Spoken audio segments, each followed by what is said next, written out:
Assalamualaikum, sahabat beriman. Ada cukup banyak cara pelaku-pelaku sihir dan bomoh mengenakan ilmu hitam ke atas mangsa, bergantung kepada kemampuan dan kehendak pengupah. Kemampuan dan kepakaran seorang ahli sihir juga berlainan di antara bomoh-bomoh yang semuanya mengandungi kesyirikan atau kekufuran nyata, dan insya-Allah admin akan menyebutkan sebahagian di antaranya, yakni banyak cara yang disertai dengan jenis kesyirikan atau kekufuran yang terkandung pada setiap cara tersebut secara ringkas. Hal itu sengaja dikemukakan kerana sebahagian kaum muslimin banyak yang tidak boleh membezakan antara penyembuh secara Quran atau ruqyah dengan penyembuhan secara sihir. Yang pertama adalah cara kekuatan keimanan, dan yang kedua cara untuk petunjuk jin syaitan. Dan masalahnya akan semakin kabur bagi orang-orang yang tidak berilmu, di mana tukang sihir itu membacakan mantra dengan perlahan, sementara dia akan membaca ayat-ayat Al-Quran dengan kencang dan terdengar oleh mangsa, sehingga mangsa mengira orang tersebut mengubatinya dengan menggunakan ayat-ayat Al-Quran, padahal kenyataannya tidak demikian, sehingga si mangsa itu akan menerima perintah tukang sihir sepenuhnya. Dan tujuan dari penyampaian dan penjelasan cara ini adalah untuk memperingatkan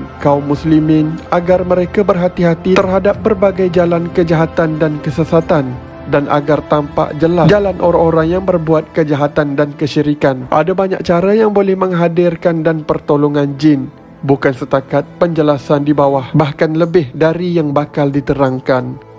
Yang pertama, bersumpah atas nama jin syaitan. Menurut cara ini, tukang sihir akan masuk ruangan yang gelap, lalu menyalakan api, dan kemudian di atas api itu diletakkan semacam kemenyan atau setanggi sesuai objek yang diminta. Jika dia ingin melakukan pemisahan atau permusuhan dan kebencian atau yang semisalnya, maka dia akan meletakkan di atas api itu kemenyan yang mempunyai bau yang tidak sedap. Dan jika dia hendak mempertemukan cinta atau melepaskan ikatan yang menghalangi suami mencapuri isterinya, atau untuk menghilangkan sihir, maka dia akan meletakkan kemenyan yang mempunyai bau yang wangi. Selanjutnya, tukang sihir akan mulai membaca mantra yang berbau kesyirikan, iaitu bacaan-bacaan tertentu yang mengandungi sumpah kepada nama-nama jin syaitan yang meminta mereka dengan menyebut nama pemuka jin. Sebagaimana hal itu mengandungi berbagai macam kesyirikan, misalnya mengagungkan para pembesar jin dan meminta bantuan daripada jin dan lain sebagainya. Setelah selesai membaca mantra,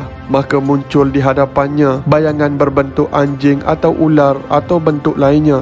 Lalu penyihir itu akan menyuruhnya melakukan apa saja yang dia inginkan, tetapi terkadang tidak muncul apa-apa di hadapannya, tetapi dia hanya mendengar suara, dan terkadang dia tidak mendengar suara apa-apa, tetapi dia mengikat benda bekas dipakai dari seorang yang hendak disihir, seperti rambut atau potongan baju yang hendak dipakainya yang masih berbau keringat dan sebagainya. Dan setelah itu, penyihir akan memerintahkan jin itu untuk melakukan apa yang dia mahukan. Ulasan mengenai cara ini dari pengkajian terhadap cara ini, maka jelas berikut. Jin itu lebih mengutamakan ruangan yang lebih gelap gelita.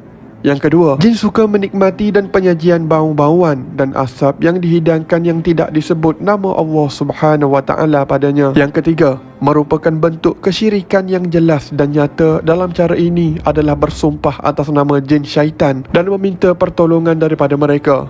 Yang keempat, jin itu mengutamakan najis dan jin syaitan mendekati najis. Cara yang kedua, menyembelih binatang bukan atas nama Allah Subhanahu Wa Taala. Menurut cara ini, tukang sihir akan membawa burung, ayam, merpati atau yang lainnya dengan ciri-ciri tertentu sesuai dengan permintaan jin. Dan haiwan seperti ayam itu adalah yang berwarna hitam pekat, termasuklah kuku, bulu, lidah, mata, kerana jin lebih menyenangi warna hitam. Kemudian penyihir menyembelihnya dengan tidak menyebut atas nama Allah Subhanahu Wa Taala. Terkadang darah binatang itu dikumpulkan dan terkadang juga tidak. Selanjutnya, penyihir melemparkannya ke arah bangunan, sumur atau tempat-tempat kosong yang seringkali menjadi penempatan jin. Dan pada saat melempar, dia tidak menyebut nama Allah Subhanahu Wa Taala. Setelah itu dia kembali pulang ke rumah, lalu membaca mantra yang berbau syirik, dan selanjutnya menyuruh jin untuk melakukan apa sahaja yang diingininya. Ulasan mengenai cara ini, kesyirikan yang terkandung pada cara kedua ini terfokus pada dua hal, iaitu menurut kesepakatan ulama, menyembelih binatang untuk dipersembahkan kepada jin syaitan adalah sesuatu yang haram, bahkan ia merupakan perbuatan syirik mutlak, kerana binatang yang disembelih dengan menyebut nama selain Allah sama sekali tidak boleh dimakan oleh orang Islam, apalagi melakukannya. Rasulullah SAW sendiri telah melarang makan sembelihan untuk dipersembahkan kepada jin syaitan. Dalam kitab Sahih Muslim juga disebutkan sebuah hadis dari Ali bin Abi Talib radhiyallahu anhu berkata, Rasulullah SAW bersabda, Allah Subhanahu wa taala melaknat orang yang menyembelih binatang untuk selain Allah. Bacaan mentera yang berbau syirik, iaitu tulisan-tulisan yang dibacakan pada saat menghadirkan jin. Mentera-mentera itu mengandungi kesyirikan yang jelas, sebagaimana yang diungkapkan Ibnu Taimiyah rahimahullah dalam kitabnya.